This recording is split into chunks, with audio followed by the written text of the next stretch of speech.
So these are the 3 mistakes that I think are some of the most costly mistakes when it comes to purchasing furniture for your living room. My name is Tia from Tia Karen Interiors, so let's jump right into the video. The first of those mistakes is, of course, your walkways. I see people that buy furniture that is too big for their space, or they have too many things in their space. And all of a sudden, when they're walking in the space, they have to do a little shuffle step, They're constantly bumping into things. The space looks overwhelming and really cluttered. They have to constantly move pieces of furniture to arrange a seating plan when people come over. You just can't run through the space. So that's one mistake to definitely avoid. When you look at your living room, when you look at your space, the first thing I need you to think about to avoid a costly mistake is think about the walkways. How are you going to get from A to B? So that is your walkway. And when you decide that, leave 60 centimeters minimum for you to be able to walk through. The second mistake is cluttering everything together.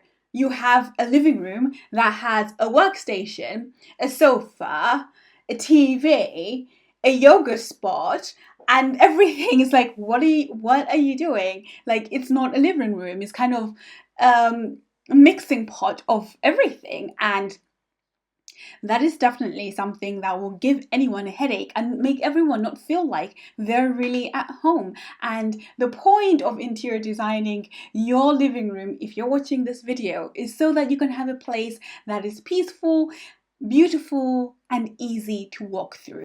So this is the second way, by giving each space its own individual job. So you have a space for sitting, a space for dining, a space to do everything.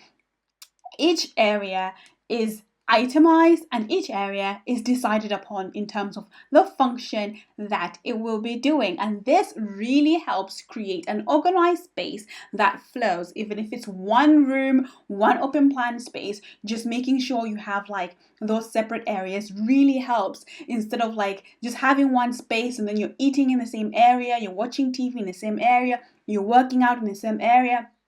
All of a sudden, that space will not feel as relaxing. And, well, we want spaces that work for us but are also really beautiful. So one way is actually by separating each space. It could just be like one corner of the room for working, one corner of the room for reading, and one corner of the room for watching TV. And then you buy furniture accordingly. And then the third mistake that I see people make is, again, going back to buying oversized pieces. So you're buying pieces that are too big for your space, so they'll overwhelm your space, right? That's not what we want.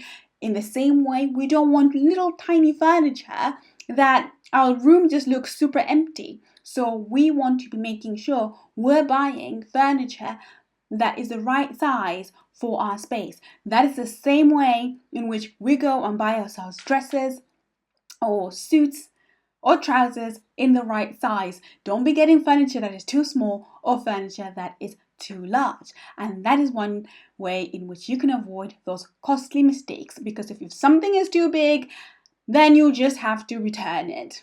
And if it's too small, it just looks weird and you won't have it for a very long time. So I wish you happy living room organizing, and I shall see you in my next video. Bye for now, darling.